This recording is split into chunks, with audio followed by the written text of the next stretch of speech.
All right, we are here on World AIDS Day, and I am with some ABC News colleagues. I'm going to go ahead and introduce them very quickly. Lionel Moise, he is with ABC News Radio, a correspondent.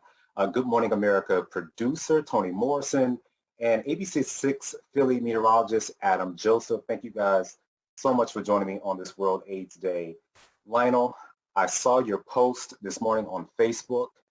It made me very emotional, you announcing, telling everybody publicly that you were diagnosed with HIV 5 years ago. Such a touching post. What made you decide to come out so publicly? You know, I feel like we all have a responsibility, and being a journalist, we have a platform where we are able to inform others and inspire others. And my diagnosis was something that was very difficult for me to deal with, something that I felt I did not have much support in that moment, a lot that I did not understand. And I feel like if sharing my story can help even one other person, then it's important. I feel like that's my duty to use this platform that I have to help others. Absolutely. And Toni, you publicly announced that you had HIV. You did this back in August, I want to say, for GMA. You've been out much longer. What has the response been like for you? Let me tell you that the response has been enormous. You can't really prepare, and I think, Lionel, you'll be able to speak to this very soon, but you can't really prepare for a response like this. And it's really about the impactful visibility and representation you are. You know, we can't have representation unless we know how we want to be represented. And for me and myself, I didn't have a me through all of this, through my struggle. And I just want others through my story to see themselves in their struggle in me, because, you know, we are, again, the visibility and representation for so many. And to Lionel's point, you know, we have that duty and responsibility as journalists, as storytellers.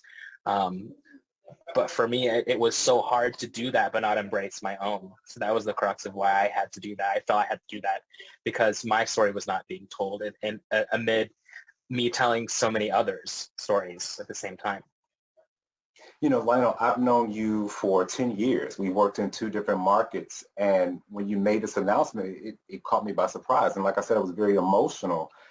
Some people in our community would say, why do I have to, disclose? Why can't I keep this to myself? What would be your response to that? I feel that every person's journey is their personal journey, and I don't feel that anyone should disclose or feel the need to disclose unless they want to. But one thing that I will say is this needs to be discussed more. We act like HIV is something from the 80s and it is behind us, and it is impacting so many people in our community. As I got older and I went through my diagnosis and I saw so many of my friends going through the same situation, and we all went through the time of our diagnosis and the emotions that come with it alone, without even knowing that our best friends in other states or our colleagues were also dealing with the same thing. And I feel the first step to ending this and moving forward is to have honest conversations. How can you teach people to protect themselves or inform them about the science advances that we've had and the medications available to make it untransmissible if we're not having honest conversations? You know, the CDC estimates that 1 in 2 Black or gay bisexual men will have this virus in their lifetime. For Latinos, that's 1 in 4. And for white men, that is 1 in 11. We know that there are barriers to getting tested. Economic barriers, poverty, medical distrust, homophobia, racism.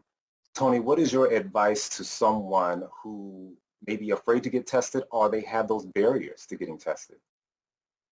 You know, for me, my diagnosis, at the time, there was such a push to just get tested. But no one tells you what to do or where to go if you get a positive result. And I think that it's incumbent on us to share a holistic experience when it comes to testing. This is what's available to you. This is what's out there. This is the community that exists around this. And I think that will be a turnkey opportunity to help people be open to testing in a way that that they might be overcome with fear and anxiety right now. It's kind of assuaging that experience by making sure that it doesn't end with testing. That's just the beginning. Absolutely. Good information there. Tony, it's almost 1:45. I know you have to hop off for something else, so thank you for joining us. I do want to shift the conversation slightly to blood donations, but if anybody else wants information about HIV, where to get tested, prevention, just go to cdc.gov. I want to talk about blood donations. Adam, the CDC, or the FDA, I should say, just put out this policy last year on gay men donating blood. So a gay man is able to donate blood as long as they have not had sex within 3 months. You being, a gay man, you have a husband, you're a father. How do you feel about that new policy? First off, I just want to say, Lionel and Tony, how inspired I am as a gay man to hear your story, and that you have found a platform with each other and with others in our community to have the strength and to teach others and be representative and to inspire. So I just want to thank you guys so much for speaking up and telling your true story. Also, what I feel when they kind of reevaluated the policy, it was an old policy up and even till last year, and it was because of the pandemic that they said, okay, we're going to let gay and bisexual, it's both gay and bisexual men, any man who sleeps with another man, whether if he sleeps with women too, yet instead of abstaining from sex for 12 months, we can move it to 3 months.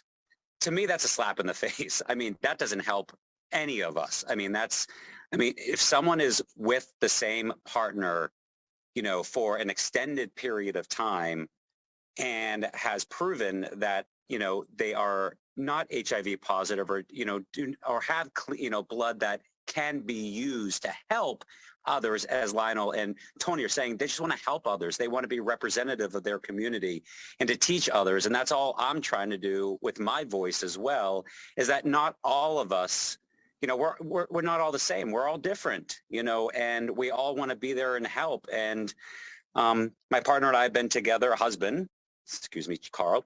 My husband and I have been together for almost 13 years, monogamous relationship, and we are turned at the door. And, to say that we need to not have sex or love one another in an intimate way for 3 months just to, for one blood donation, to me, Tim, just seems to still be a very backwards and old mentality, whereas other countries like England, the UK, Wales, Scotland, Northern Ireland, France, Italy, Spain, they've done away with it. Why is this country still not push that forward is a huge question in my mind. During a pandemic also. Yeah, the HRC, the Human Rights Campaign, put out a statement saying that it was a discriminatory practice. When 1,000%. Where's the equity when it comes to heterosexual couples that also engage in risky lifestyles? So I appreciate that that context. Lionel, did you want to add anything or go back to? I think it's just this is where conversations are important. First of all, this rule was not changed until we were in a dire need of blood donations in a pandemic. So Yes. Had this not happened, this discussion would not have happened in the first place. And then when you make a change like this and still sector off a group, it feels discriminatory. And this was a big debate that I had when I was in college. I was not publicly out. In my fraternity, we were always doing blood drives and blood donations. And then I, felt like if I was honest, then I would not be able to donate blood, which I know saves lives. And I feel like, we have to meet in the middle and have honest conversations and bring the people that it affects into the room when having these conversations. I'm obviously not a scientist or a doctor, so I can only give perspective as how it feels as a gay man. But even before I was HIV positive, I felt that this rule was very discriminatory, especially knowing how important blood donations are and how many people die waiting and hoping for a blood donation that they need. And let me ask, did you ever lie and go get blood before you were HIV positive? Did you ever go? So this is a gray area. I was not publicly out, so maybe I hadn't come to terms that I was gay, but I did still donate blood. See, I did the same thing back in the day. Like when I'd been with one person and I had been tested and I knew I was negative and I still went, this is talking decades ago, but ever since then I've been true to myself, and have not given it and have had to swallow, the hurt and the pain that I couldn't help a family member. I couldn't, help a stranger. I couldn't help someone in dire need. And especially there's so many in our in our demographic of the gay and the bisexual world, that have rare blood types and that can help people. And, and I just think it's time for that discriminatory, law, so to speak, if you will, for them to close that down. And every blood is tested. And every person who's walking in that door, more than likely, if they're straight or heterosexual, who's to say they can sleep with anybody and not be in a monogamous relationship? It just doesn't make any sense to me, their thinking. Absolutely. There's an equity issue for sure. So, and hopefully conversations like this will help. Gentlemen, Lionel, Adam, Tony, I appreciate this conversation. Hopefully it will expand to our communities and we will see more people living their authentic selves and getting tested and treated. Mm-hmm. And that is something that I really want to say.